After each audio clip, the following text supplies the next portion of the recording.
Quick little disclaimer before we start the video. No, I ain't cut my hair. I just got, not saying, I got cornrows in and shit. The video, yeah, it's a little windy.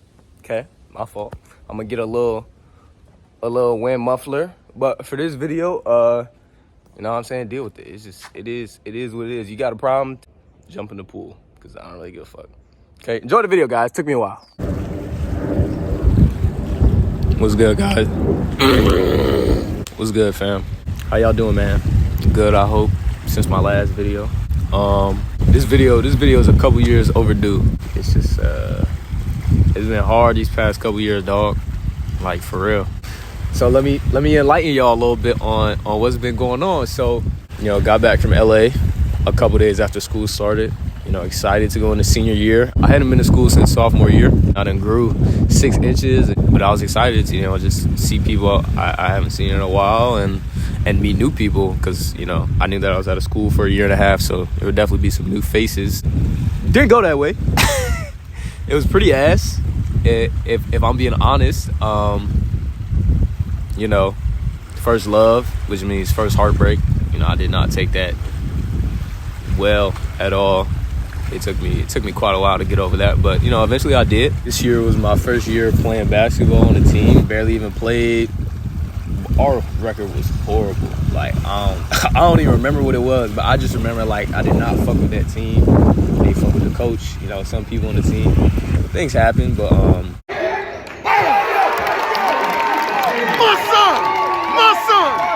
worked at Arby's. That was my first job. I had decided halfway through my senior year, maybe a little bit before that college definitely wasn't the move. And then, you know, had some talks with my dad, and, you know, we decided that I was going to move in with him, and we was going to move to Louisiana and do some real estate. So I moved in with him around my 18th birthday, and that friend group ultimately became my second family, man. And it was weird because I never had a friend group for real growing up, and, you know, it sucked. The time it sucked, but it was great, man. Like, I had a group of people who really, I felt like, understood me. And, like, I didn't have to put on a front, and I didn't have to be anybody I wasn't. I didn't have to say anything to impress nobody. Like, I was just straight myself around them, and it was all laughs and just good times and great memories, man. Unfortunately, the real estate thing didn't really work with my dad. We kind of had a falling out, which also hurt me, you know, a lot. But we good now. But, you know, so yeah, I moved in with my boy D. My homeboy from back in the day, D, who's also in the new friend group. And, you know, our friend Marcus, he moved in too. You know, that's Marcus. Yeah. After I moved in with Dustin, I kind of bounced around. You know, I went to my boy Mario's crib, boom. And eventually, my best friend, Tona, moved in with him and his family. And they were, you know, they were wonderful to me.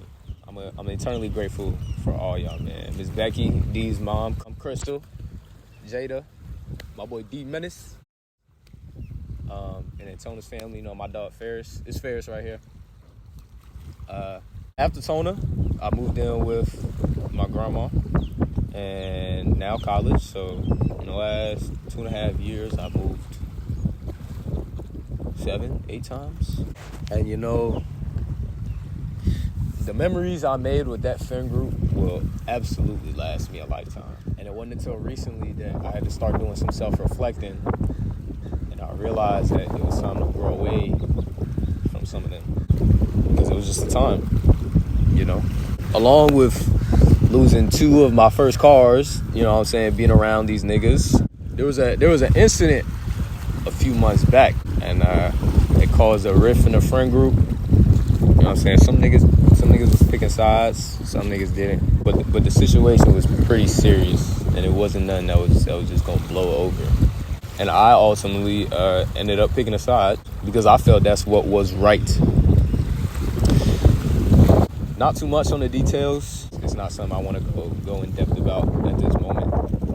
But pretty nuts. The whole situation is pretty nuts. And Tona, he ended up on the other side. You know, after that, I ain't gonna lie, it's been an adjustment trying to operate in certain situations without. I mean, like I done live with this nigga, like his whole family. That shit definitely hurts, man. Like that was my rival on the court, bro. He just became my brother. Like I didn't think I would really feel like that about somebody else outside of my blood. And like I'm for real when I say this is my second family, bro. Like we have so many memories, good times, bad times, happy times, sad times, funny times. Hey, Carlos. On this phone right here, bro, is my life for the last 2 years. And you can't go a couple memories in my Snapchat without one of them popping up in it. Yeah, he just became my brother, dude. It ain't really much more to it than that. But our goals right now just don't match each other's. It's so much that goes into that dude, bro. I don't know, man. It's just not the time. Yeah, you know, I ultimately had to put my feelings to the side and make the mature decision to distance myself from him. But it just had to be done, man. So with that said, Tona, you still my brother, bro. I still love you, and I always will, bro, for real. And, you know, it sucks the way shit went down, but that's just life. And